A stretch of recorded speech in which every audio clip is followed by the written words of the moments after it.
সাম্প্রতিক সময়ে আমাদের বাংলাদেশ থেকে মিস ইউনিভার্স শোতে একজন মেয়েকে দেখছেন। ওনার নাম আপনারা জানেন। ঠিক আছে? আমি ওনার নাম নিতে চাচ্ছি না মুখে। তো আমার কথা হচ্ছে এটা, ওনাকে নিয়ে অনেকে ট্রল করতেছে। উনি অনেক সমালোচনার মুখে এখন। ঠিক আছে?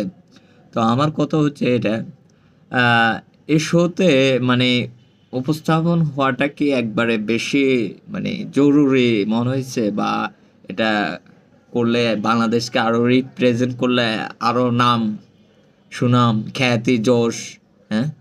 এগুলা মানে ও চাইছে এটাই তো, হ্যাঁ? তো আমার কথা হচ্ছে এটা বাংলাদেশের একটা ফ্ল্যাগ ওনার গায়ে এভাবে লাগিয়ে, ঠিক আছে? মানে কি বলবো আর? বাংলাদেশের 90% রিলিজিয়ন হচ্ছে মুসলিম, আদার্স হচ্ছে অন্যান্য ধর্মের, ঠিক আছে? তো মানে কি একটা ইসলামিক কান্ট্রিতে এগুলা এভাবে মানে উপস্থাপন হয়ে মানে আমাদের বাংলাদেশের ফ্ল্যাগটাকে এভাবে লাগে, এটা মানে আমার থেকে খুবই নার্ভাস লাগছে। আসলে আপনাদের থেকে কার কেমন লাগছে জানি না, তবে আমার বাংলাদেশের ফ্ল্যাগটা এভাবে উপস্থাপন হওয়া আমি এটা আমার দিক থেকে আমি এটা চাই না কোনো জায়গায়, ঠিক আছে?